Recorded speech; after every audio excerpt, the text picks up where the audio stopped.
All right, so I believe we're recording now. So it is my great honor and privilege to be able to introduce one of my favorite people. No, it's true. One of my favorite people, Siphiwe Ndlovu. Dr. Siphiwe Ndlovu holds a PhD in modern thought and literature from Stanford University. She's also an award-winning film director, film creator, and her novel, The Theory of Flight, recently came out in the United States, but it's been available in Africa for some time, and it won a fairly prestigious award, the Barry Ronge Prize, probably the most prestigious literary accolade in South Africa. So it is with great privilege that I turn it over to Siphiwe. She will give a short introduction and a reading from the work. I have a few questions to ask her, and then we'll have a little time at the end for questions from you as well. Thank you. Thank you, Vas, Dr. Vas, for that wonderful introduction. Because I tend to ramble when I don't have notes, I'm going to actually read from my notes. So sorry for the first 10 minutes. And then I'm going to read from the prologue of The Theory of Flight, which is what it looks like here in South Africa. And then, as Dr. Vas said, there will be a conversation. And if anyone has any questions, please feel free to ask them. You know what to do now with Zoom. And then if we don't have time to address the questions in the time allotted today, I'd be very happy to answer those questions via email. So I just want to give a very brief overview of the novel and the context of the novel. So The Theory of Flight is part of a trilogy, and that trilogy is also in turn part of a series of connected novels and interconnected novels. So in my mind, those novels are maybe 7 or 8 in total. It was the first work that came out of the trilogy, but really, in terms of chronology, it's the last of the trilogy. It's the last part of the trilogy. So it came out here in 2018, and the other 2 books in the trilogy are The History of Man, which came out last year in South Africa, will be coming out next year in the United States, and one that I'm currently working on, which is The Quality of Mercy, which will be coming out, I don't know when, but is in the process of being written right now. So the way this trilogy works is that The History of Man is a critique of the colonial narrative and the colonial enterprise. And then The Quality of Mercy, which is the second in the series, but the last to come out of the trilogy, is about decolonization and the process of going from a colonial state to a post-colonial state. And then The Theory of Flight, which hopefully some of you have read, or some of you will be reading shortly, is actually a critique of the post-colonial moment.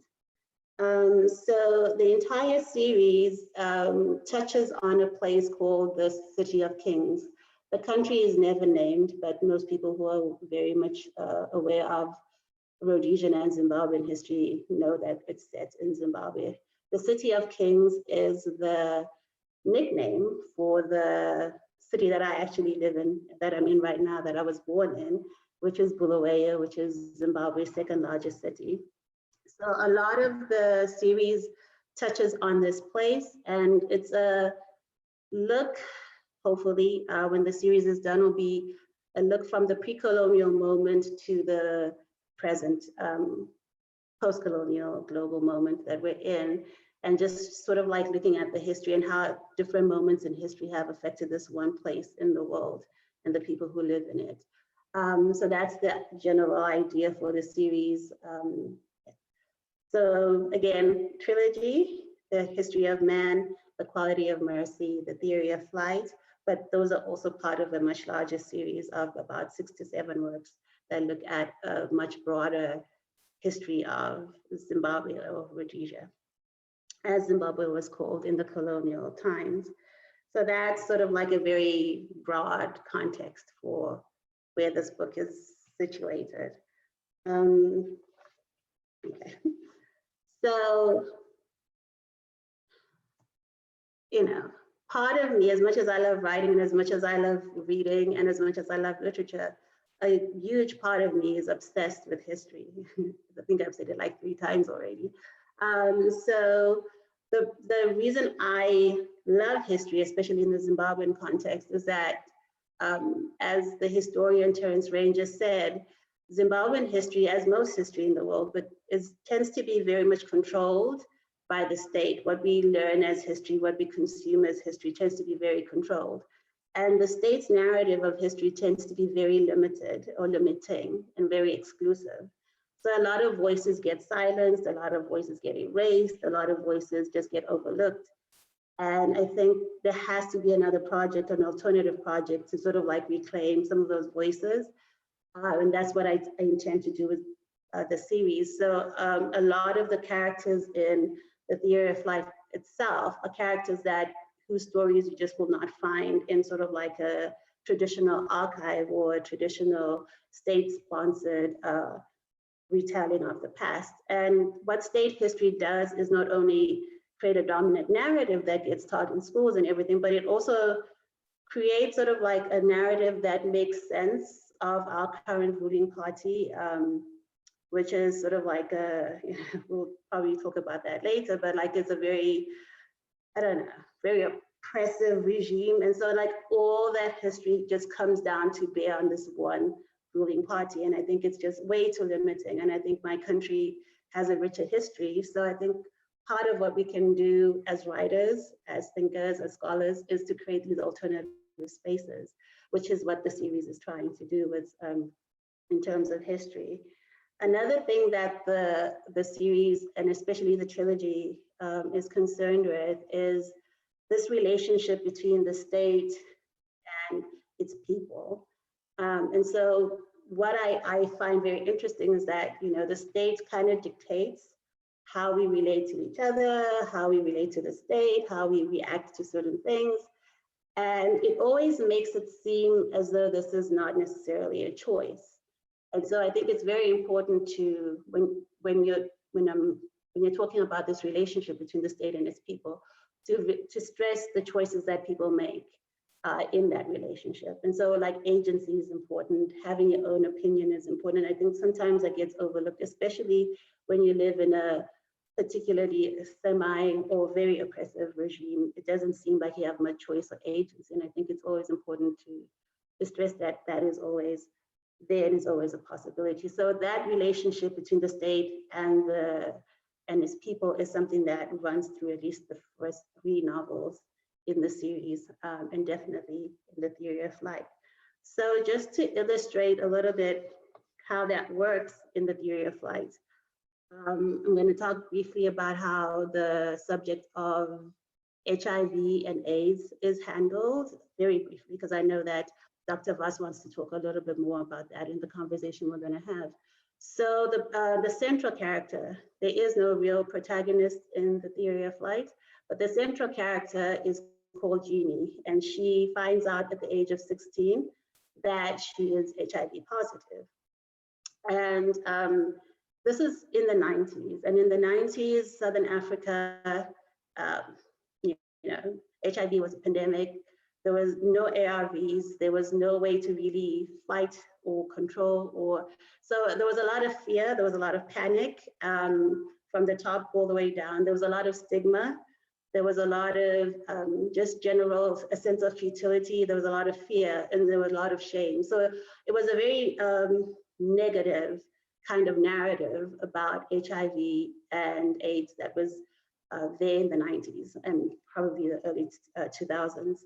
And so I wanted to create a character who learns that she's HIV positive within that context. I mean, things have changed a lot now. I think people are a lot more, the stigma I don't think is as much as it was back then. I think a lot of things have changed. I think a lot of people have come to understand a lot about the illness and how to, you know, live with it. And so it's a very different climate, but I wanted to set her particular understanding of herself and the disease in this moment when it was really seen as almost like a death sentence. So, so she finds out at 16 that she's HIV positive.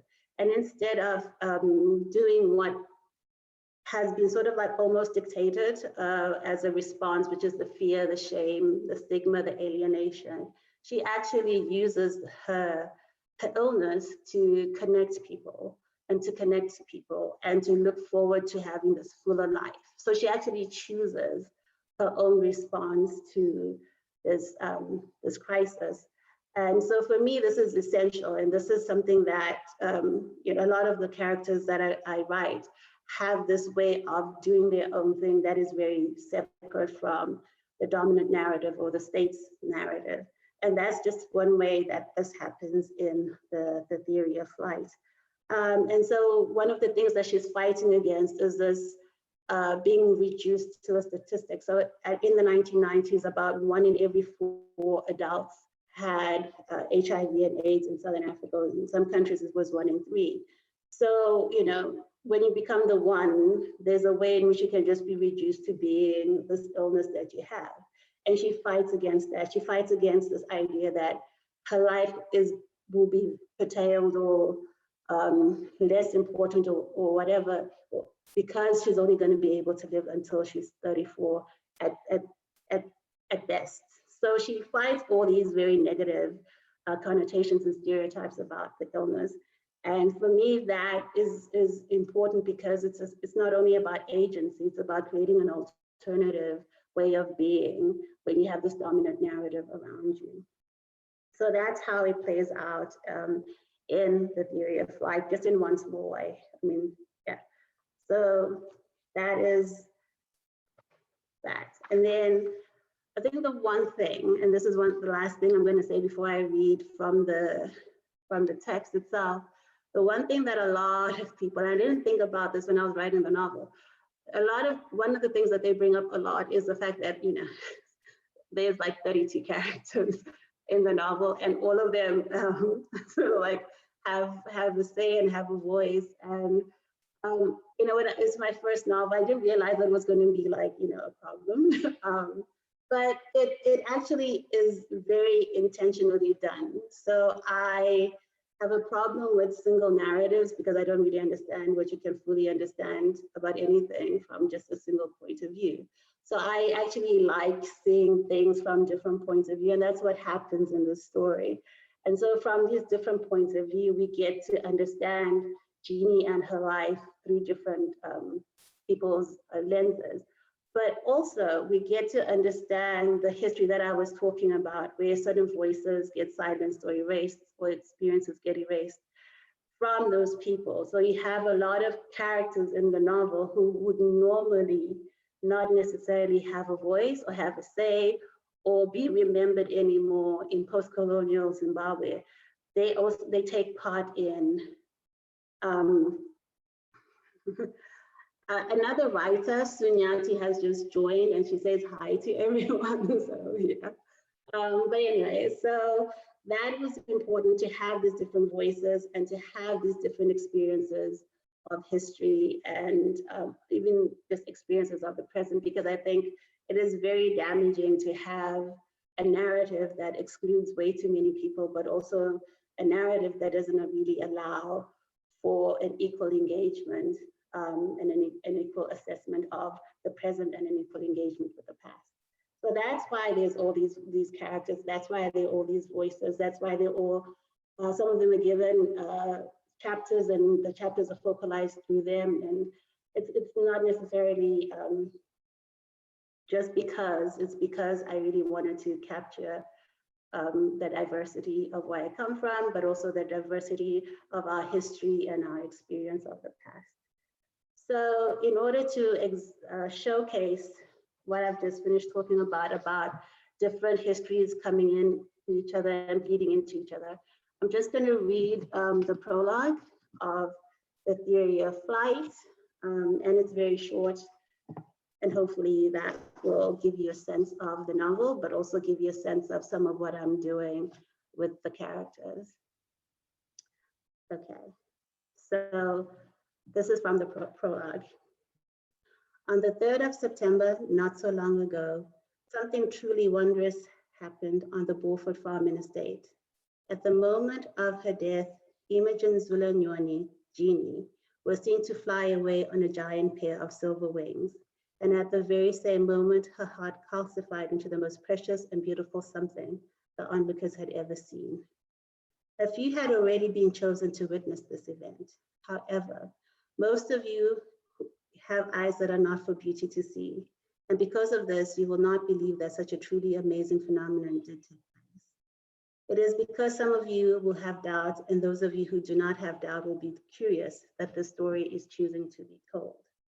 Like any event, what happened to Jeannie did not happen in a vacuum. It was the result of a culmination of genealogies, histories, teleologies, epistemologies, and epidemiologies, of ways of living, remembering, seeing, knowing, and dying.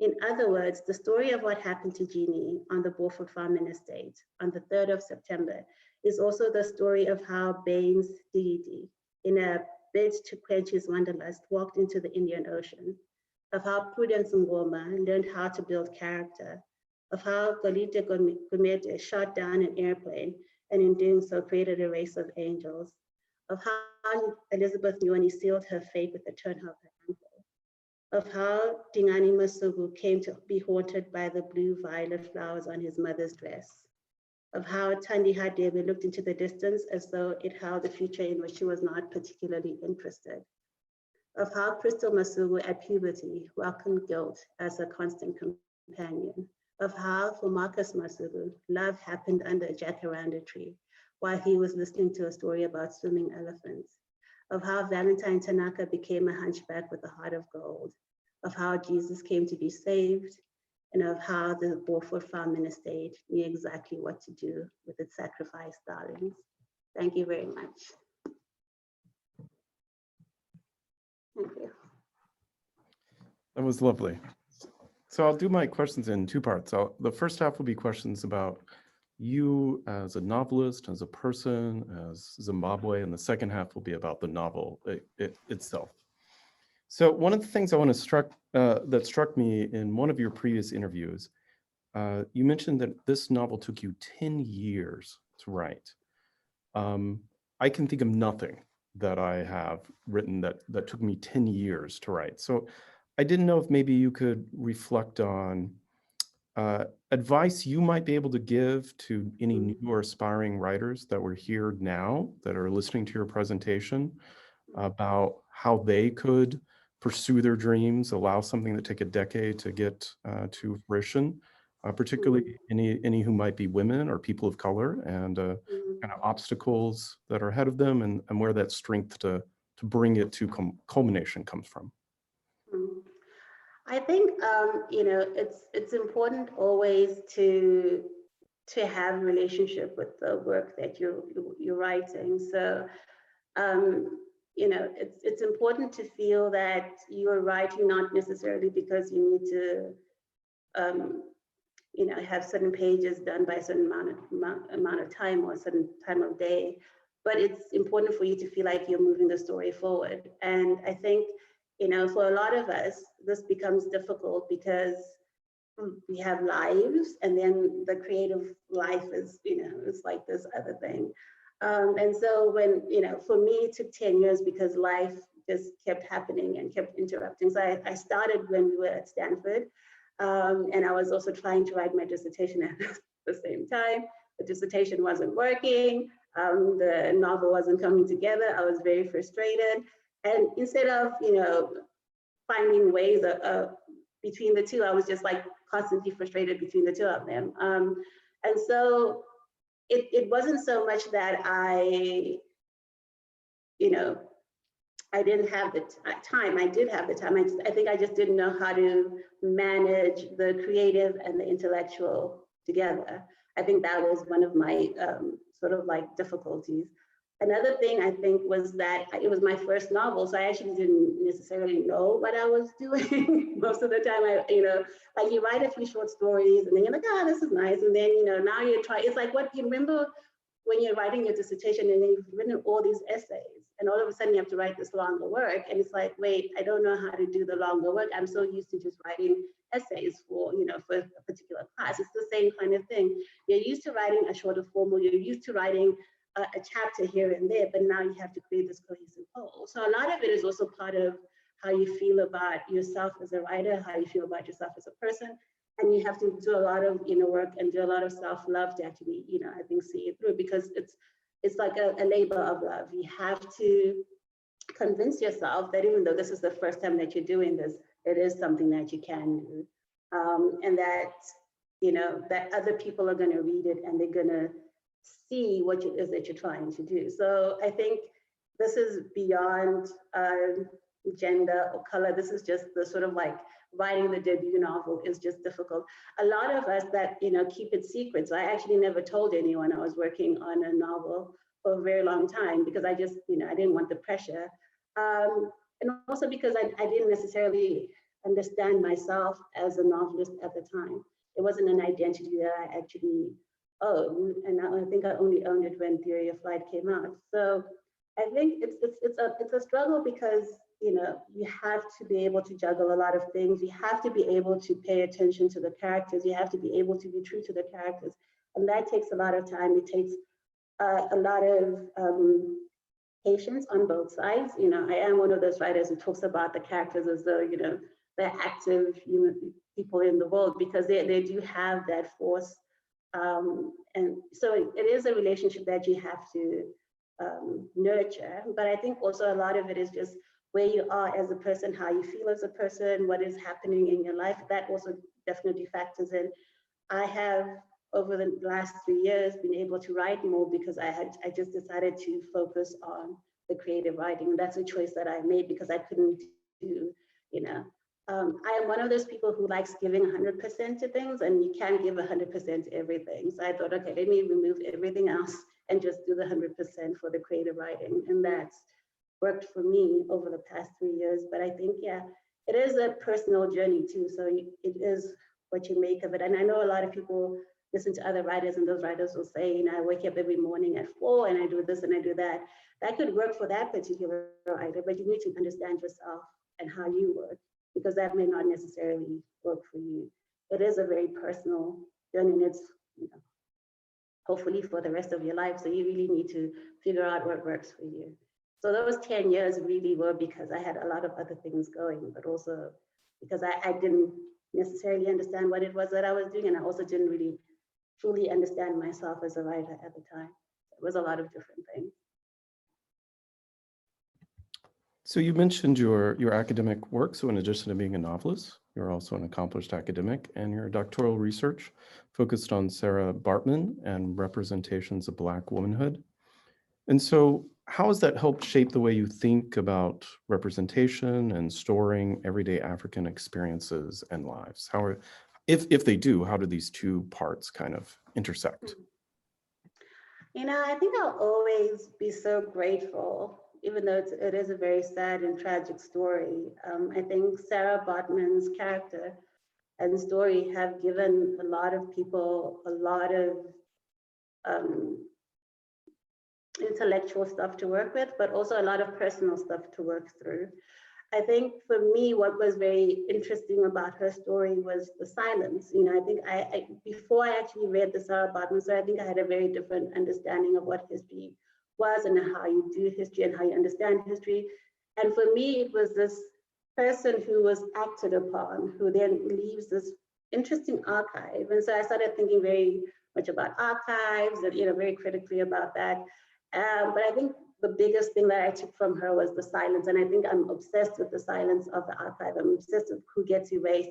I'm obsessed with what voices get heard. So like that is like all I do with my creative writing, is sort of like these things with the understanding of voices. And and the other big thing about her is like the question of agency, which is so very difficult because she was definitely acted upon, but what did she do? Like, how do we capture that, So it's one of those can the subaltern speak things, that just sort of like, I'm still trying to figure out how to work through that and all the many difficult critical moments in an erased and a silenced person's life. You know, how do you recuperate that without doing damage to that person and, you know, what they actually lived through, like how much of yourself are you bringing, how much of your own present moment are you bringing? You have to be so very careful.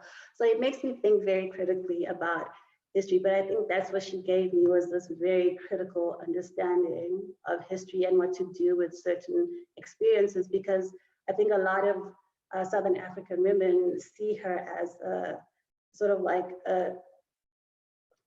an ancestor of our own experience, which can be very illuminating, but then can also be very dangerous in many other ways. And if you could just help the students in particular sort of have a beginning of an understanding of what life, and I'm going to ask a question that you can't possibly answer, but a feeling of what life and culture in Zimbabwe might be like. Many of them will do things like Mercer Mission and go to various countries in Africa, and but many of them may not have left the United States prior to this experience. So perhaps the first time they've ever left the country is actually to go to various countries, you know, in the continent of Africa. So what sort of advice could you give them of the most productive way to be in another country, in another culture, and to navigate these different histories and cultures? I think it's you know, whenever you're traveling, you always have to travel with humility. Like you'd always, you know, that's how you learn, right? You learn by just accepting that there's certain things you don't know or you don't understand, and you're willing to learn those things. And so I think that's how you approach different cultures and different peoples, is that, you know, you're willing to learn, you're willing to see them as people that you can learn from. I think, you know, academia has always had a very difficult relationship with how to handle people out there who have knowledge that you want to use, but, you know, you have your own knowledge. So it's another conversation. But I think just that humility and just that willingness to learn from other people, you know, the understanding that the world is not necessarily, I mean, we all do this, we come from particular communities and particular countries with very particular ways of doing things, and we have to learn that the world doesn't do that everywhere, you know, and it's just sort of like being able to translate some of those experiences so that you can understand what's going on, but not necessarily to try and then, and there's some things that, you know, you may never fully understand, which is also fine.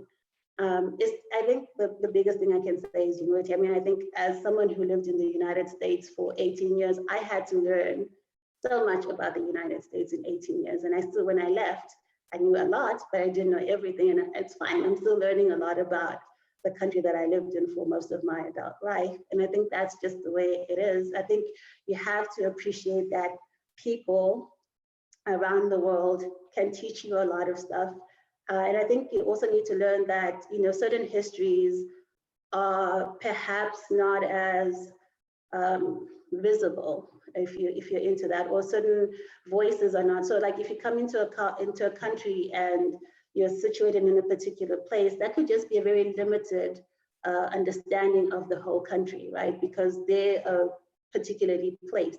So you're not going to be able to go everywhere. And you should also understand that the places that you're visiting are extremely diverse. They have different cultures, they have people do all kinds of things, and it's important to always remember that. So that even if you're taking, you know, I see this a lot with people, you know, who live with a certain group of people, and then somehow that becomes the entire country. And it was just that group of people who did these things, you know, and it's important to realize that the diversity that is there in the country that you come from is probably there in ways that you may not even see in the country that you've just visited. So I think it's always important to always be aware of, in a good way, your limitations and be humble about that, but also just this willingness to learn and understand the differences.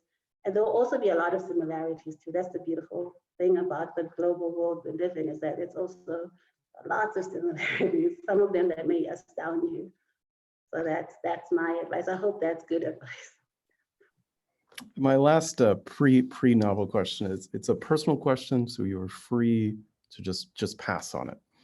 But one of the things that struck me is I believe that you left Zimbabwe and did not return for 20 years. And at the same time, Zimbabwe is the heart of the novel that you wrote for a decade. So even as you were not there for 20 years, you were absolutely there for an entire decade at the same time. Yeah. And so I just have to ask, if it's not too much of a question, like, why did you leave? Why did you stay away so long? And having left, why did you return, and what does it feel like to now be back? Yeah, I think I left, and I left in '97, and I left very, it wasn't like a huge thing. I just left to go to college. So I was going to go to college in the States. My mom had done that. My grandmother had also done that to some extent. And so like, I had no choice in the matter. It was always like, you know, for college, you're going to go to the United States. And so I did, you know. And then while I was there in 2000, Zimbabwe had a crisis. So my whole intention was to go for undergrad and then go back home for after undergrad. And then there was a crisis in Zimbabwe, and it looked like, you know, things, you know, were not settling. And so I thought, oh, okay, I suppose I could stay for a master's degree. And that's what I did. And then the situation was just not getting better. So I thought, oh, okay, so maybe I'll stay for a PhD, which is exactly what I did. So I stayed in the, I mean, that's just me being facetious, but I really was so much, I think one thing that I discovered about myself when I was in undergrad was, you know, this very curious mind that I'd always had, but I'd never really been able to fully express and engage with. And so I think I just became obsessed with asking questions intellectually, and, you know, so that just kept me in the higher education loop for many, many years. I think I was there for like 18 years, which is a little too long. But yeah, so it was really sort of like this intellectual pursuit. And then I also thought I was going to become a professor, so it didn't make sense for me to come home, because it was like, well, I'll just get a job in the country that I'm at. And then again, very personal question, so very personal answer here. That my grandmother passed away, and I, for many reasons, could not necessarily attend her funeral. And then I thought, okay, now I think I'm a little too far from home, because that just does not make sense to me. I mean, this is a person that I was extremely close to, and I couldn't go for a funeral. So I thought, I don't think I want to necessarily live this far away from home. And I think at that time I'd been playing around with the idea of home being anywhere, and, you know, home being, you know, something that you carry. And I thought, no, even if I carry it, I want to carry it much closer to home. So I moved to South Africa, which is a neighboring country for Zimbabwe, and I was there for 3 years. And then I decided, well, you know, I'm so close, and I just want to write for the next 3 years. So I may as well just go back to Zimbabwe and write, since that's, like you said, is where most of my work takes place. I think, you know, it's interesting because this is something that a lot of people don't know, and I think it's something that's being discovered now, is that the city that I come from, Bulawayo, has a lot of writers, and I don't think it's accidental. I think there's something about the city and something about its particular history that makes people want to engage with it creatively. So I always knew I was going to be writing about where I come from. I think it's just always captured my imagination. It has a very interesting history. It was an industrial town. So it had a lot of, oh, Sue. So I think Sue has a few questions that we may have to address at the end. Yeah, so it was an industrial town, and then it went through, like most industrial towns all over the world. You know, its circumstances changed, and so a lot of unemployment happened, but all that cosmopolitanness that had been created by it being an industrial town still remains. So it's a very interesting place to actually live in, because it's a part of the country that is very different from other parts of Zimbabwe. I've always thought it was the most cosmopolitan, because all people came from everywhere, from all over the colonies, and settled here. And so I think it's a very important story to tell. It's a story that doesn't get told very often, because we are the second largest city, but also because ethnically, the people who dominate in this area are the minority. And so like in that sense of the voices that get silenced, stories that get erased, this part of the country doesn't necessarily always have its stories told. And so I think that's why we have a lot of writers coming from Zimbabwe, from Bulawayo particularly. So now a few questions about the novel itself. So first of all, I loved reading this novel, and I want to segue off of one of the things that you said. So it did take me just a little bit just to get into it at the beginning, and it's something you touched on. It felt like a kind of storytelling. It felt like I was in a large group of people who were all talking at me at once. It would start with events, and I didn't understand what the event was, and then the explanation would come later. After the event, as you mentioned, there was a cacophony of characters, and it almost felt like opinions differed. We weren't totally sure what was going on, and so was that a projection or was that intentional? Were you trying to create a kind of more oral tradition in the written form, or is that kind of something I'm bringing to the novel? I don't know that I was thinking in terms of an oral tradition, but I think that's very interesting. I'll use that in future interviews. That that's what I was intending. But I think that for me, like I said, that's how I feel like history happens here, right? So if you notice, like some stories start and then they don't finish because either people disappear or and that's how a lot of us, I will say a lot of Black people have inherited the past, right? Because we didn't get our stories, not in the archives, right? So you have to rely exactly on oral history and oral stories to get a sense of what happened before. And those stories are not necessarily always complete. It's what someone remembers, it's what's been passed down, and even that's not necessarily done perfectly. So I wanted to capture the way we inherit this past and we inherit our histories. And it is very much an interrupted history, but it's also a very interconnected history. So like you have a lot of the characters, all of a sudden getting connected, maybe, you meet them on page 5 and then all of a sudden the connection becomes clear on page 36 or something, but that's how it happens. And for me, that's how that's how life happens. It's not always very clear how we are connected until much later on. And so I just wanted to capture that. I also think it's something that the post-colonial moment has shown us, and something that I think needs to be reflected back, is that seemingly very disparate things are actually connected in very interesting ways. And I think for me, those interesting ways were things that the colonial narrative did not necessarily always highlight. And so it's important to also highlight that. So for instance, someone working for someone else who then goes home and is married to someone who, those kinds of connections, because that person is the one connecting all these people. Whereas, someone in another narrative, that person is just the worker and that's it. The life that they have at home, what they do on a Sunday, none of that gets explored, but that's the full person. And I wanted to just show that, characters are complicated, but then the histories and the stories that they create are also complicated in that way and interconnected in that way as well. So that's the reason. So, I want to apologize in advance because I do realize that the beginning is not, it's challenging, but it's challenging for a reason.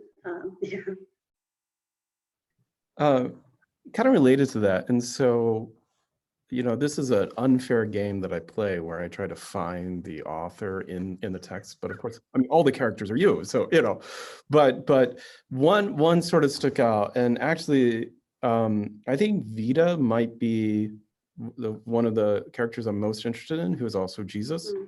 And so he is an artist who collects these scraps that other people don't appreciate. Now, he's a visual artist, but he collects these scraps that other people don't appreciate. And his most famous artwork is entitled The Theory of Flight. And he's referred to as a post-colonial artist, but he doesn't really care for that title. He's like, technically true because I'm an artist who is now post-colonial, but he thinks that really misses the point of the art. And I couldn't help but wonder, you are an artist who have collected these scraps that other people don't appreciate. And you have produced an artwork whose title is The Theory of Flight. But now I've heard you refer to yourself as post-colonial a couple of times. And so I wonder, do you have kind of an ambivalent relation? Do you think that misses something you're trying to say in your artwork? So I think, when it came to the critical and the intellectual stuff that in the novel, I was really like just having fun and poking fun at sort of like labeling things. I think as a scholar and when I was in academia myself, I would rush to read people's works and then I'd label things, and and it was great fun to do that. It gave me something to do. But as a writer, you realize how very limiting those labels are. And so, one of the big things with the theory of flight is it magical realism? Is it, and I'm like, well, it's a novel, So there's all that. So I really just wanted to show the difference, right, between sort of like the stuff that you do and stuff that I do, in my other part of myself, which is the intellectual academic part, which is labeling things and sort of like making sense of the world through that, right? And then yet there's this whole other way of understanding what's happening, which has got nothing to do with the label, right? Which has got everything to do with the practice of the art, right? So he just sees himself as someone who molds things, right? And that for him is enough. But it cannot be enough for a person looking at the work. It has to mean so much more. And I think that tension is something that is there in the work because it's there within me, because I wear both hats, right? And so while I very much do not necessarily want to be labeled as an African-only writer or a post-colonial writer or a magical realist writer, I do realize that those labels are important, right? Because it allows for a certain kind of engagement with the work and a certain kind of conversation. At the same time, I also realize that it can also pigeonhole and box, and artists really do not like that feeling of being boxed in and labeled. So yeah, so it is a tension within the story itself. Yes. Kind of related to that, and this is sort of a traumatic question for me in school. It was drilled in, the Christ figure, and I never saw a Christ figure, and I was like, I don't know what to say. But when I read through this novel, I was stuck with Vita, who is called Jesus in the novel, and so it's hard not to see some commentary on him being a Christ figure, and it becomes this kind of running joke of he saves Jeannie and Jeannie saves Jesus, and so I have to ask, why is Vita Jesus? And I mean, I don't want you to give me some sort of simplistic answer, but what was the kind of layered meaning you were going for in having the homeless person on the street be Jesus throughout the novel? So, some of the embarrassing part about being a writer is that, people always see this great significance in something that you've done, and then you kind of have to pretend it was there. So one of the things that happened with the Jesus story is that actually when I was growing up, there was a homeless guy who was called Jesus.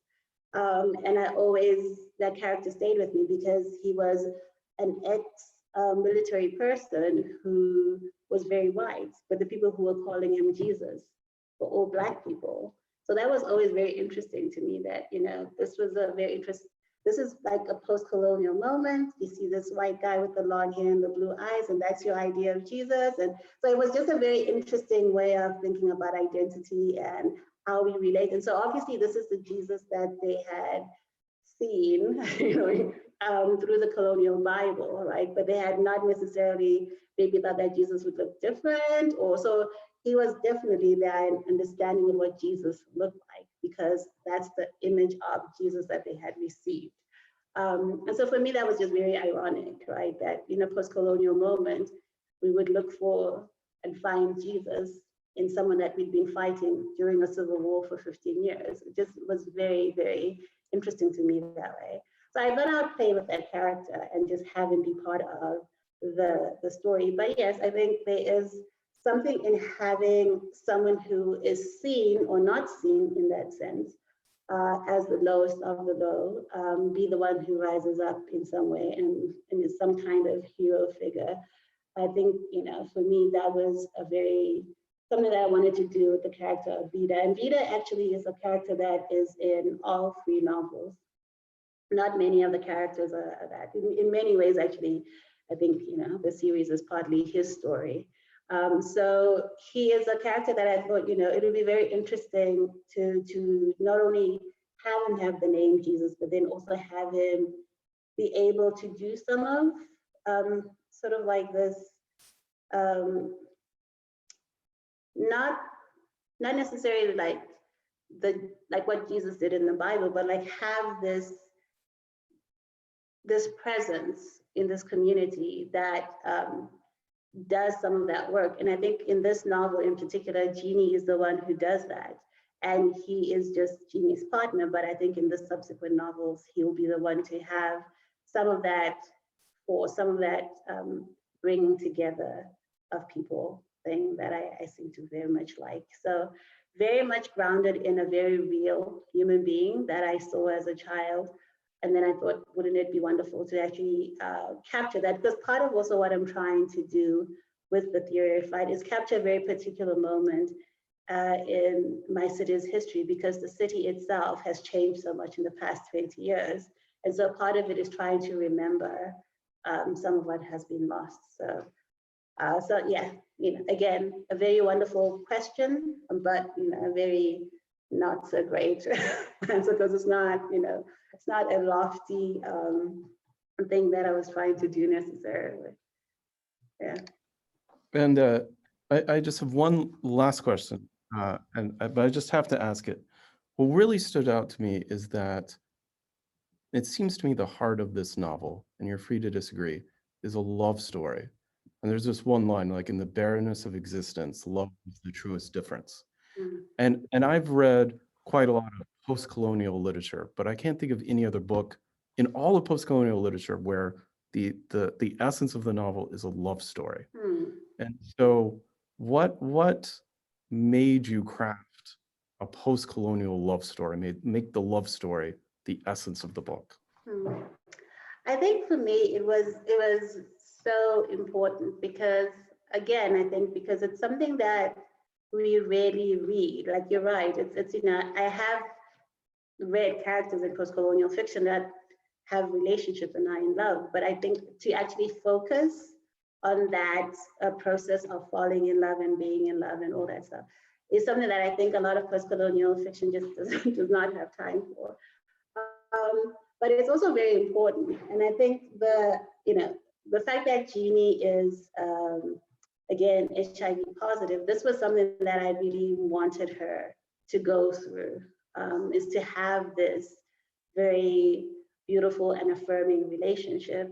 And it just was something that I also wanted to show, because I think a lot of the time when we talk about HIV and AIDS, we also reduce people to just the body, right? The body is ailing, the body is sick, the body is, going through this process. But it's also important to realize that there's someone in that body, right? And that person is living life. And in this case, this person is falling in love.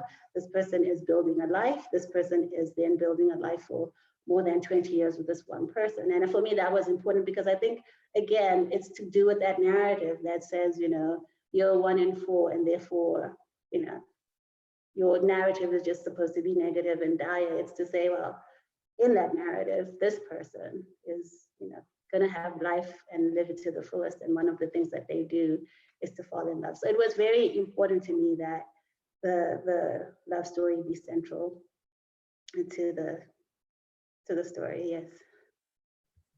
We have time at the end just for a couple of questions from anyone, and it can be about the nature of writing, it can be about Zimbabwe, it can be about the novel, whatever calls to you.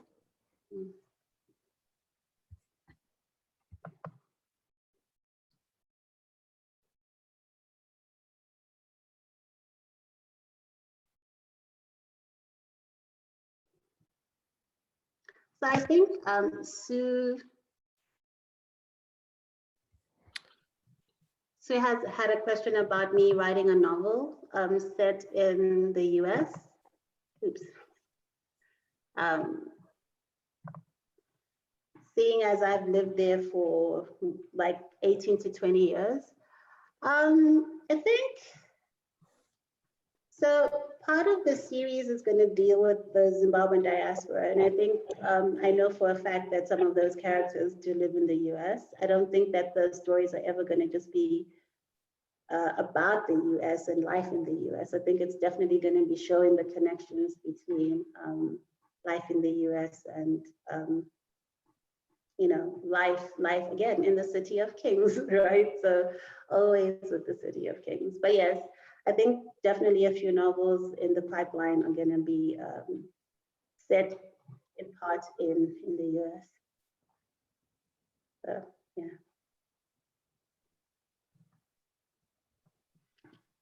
I have a question. So with the end of colonialism, in most of Africa, do you think the effects are starting to have a lesser effect? And also, are you seeing like a, reemergence of culture within your own society or, Zimbabwe as a whole? Thank you for the question. I think so Zimbabwe got its independence in 1980. So it's been 41 years since we got independence. But I would not say that I think the effects of colonization are any less, because I think, we are in the process of being recolonized, maybe not necessarily by the British, but, recolonized. And I think also there's been relations between, former colonial, what we used to call colonial, masters of colonial countries and their former colonies. I don't think most of those power relations have changed much. And so I think in many ways, independence did not necessarily, I think, look the way we thought it would or create the relations that we thought it would. I think there is perhaps an engagement with this on a very critical level in a way that I don't remember seeing before. And I say this as someone who did post-colonial studies, but I think this whole decolonization movement that is happening within, definitely in South Africa and in other parts of the world, just sort of like decolonizing the relationship and the knowledge and everything that we've inherited. I think this is maybe what's going to create the final move away from being colonized proper, and I think that is a very important engagement that's happening intellectually, like I said, in South Africa and other parts of the world. Like, how do we move forward together with this very complicated history? I don't think we necessarily critically engaged with that enough before. I think, power relations it's very difficult to overnight change those on both sides. And I think, as Frantz Fanon said, you remove one person and the next person comes in and you're going to do the exact same thing.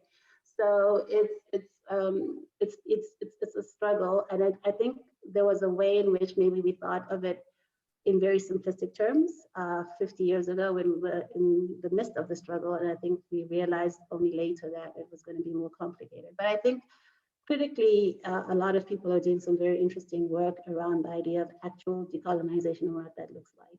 And I'm very glad that most of those voices are actually coming from the continent itself, because one of the other things in those power relations is that, most of the knowledge always comes from elsewhere and then we just adopt it.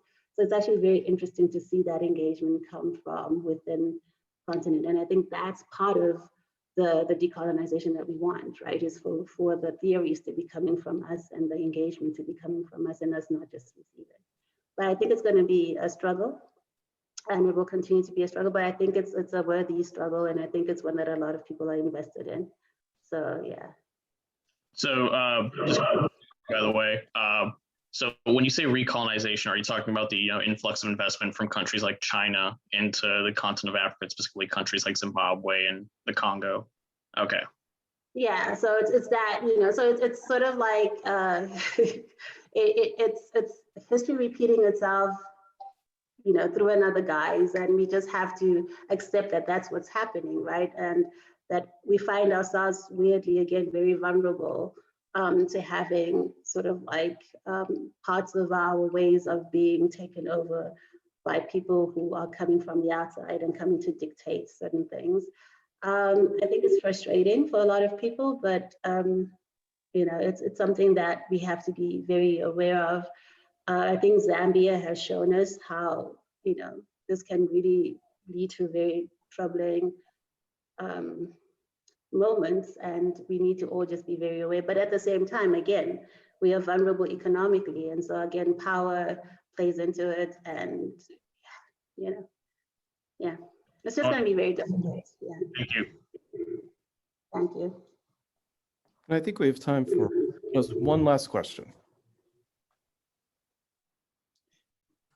I'll go ahead if that's all right. Thank you so much for coming and sharing your work. It's been wonderful to listen to you. And my question was, right now our only opportunity to encounter the stories of Jeannie are through the written word. And I'm wondering if when you're doing the creative process, if you also imagine the story being told through other media, if someday you hope that this might be a film or communicated in other ways, or if you primarily want your relationship to be a writer with a reader. Thank you for that. It also allows me to talk about film, which I love to talk about. So yeah, a lot of people who read the book always comment on the fact that it's a very visual book. I don't necessarily know what that means, because I'm the one who wrote it, so I don't actually see it that way. But I actually have a background in film, and I think that definitely plays into how I write. So yes, I write very much with the idea that one day I shall be writing the screenplay, and one day that screenplay is going to be made into a film. It would be very nice to see the novel take shape in all kinds of different ways, as a play, as a film.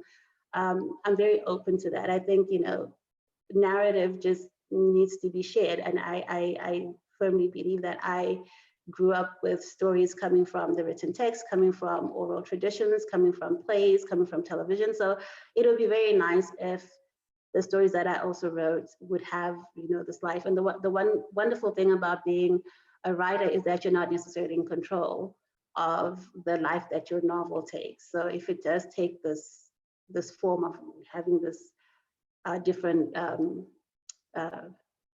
ways of being in the world, in different genres and different, I'll be very happy with that. And I think the more people consume it the way that they prefer, even better. So I'm very open to that. Yes, and one hopes that in the very near future there will be the Theory of Flight film. Maybe not at a cinema near you because of the world that we live in right now, but on a device in your hand somewhere. Thank you for the question.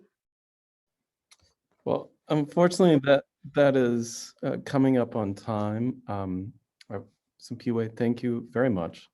And if other people have questions, she is, I think, quite generous with her time. And so she's given me permission to share her email address. And so if you have other questions about the novel, about your own work, creative work, about your own academic pursuits, let me know, and I can put you in contact. And I will just add, not with the question, but a final thought. One of the things that you mentioned at the beginning, and I just want to highlight, one of the things I loved about this novel is there's this dual degree that Jeannie's life seems predetermined by others, dictatorship and AIDS. And what you captured for me is that she, despite this, makes it her own choice. And she changes the narrative and lives the life she wants. And that was just very powerful for me. And I just wanted to let you know that. Okay. Also, can I also just say thank you to you, Vas, because this is actually the first event for the Theory of Flight in the United States. So thank you so much for making this opportunity possible. I'm very glad that I got to share the novel with your community at Mercer University. So thank you for that. But yes, and thank you so much for also engaging with the novel. I really appreciate that too. Well, Thank you. hopefully it will not be the last, and virtually or in person. Let's give Siphiwe a big round of applause for the presentation. Thank you. Thank you. Thank you.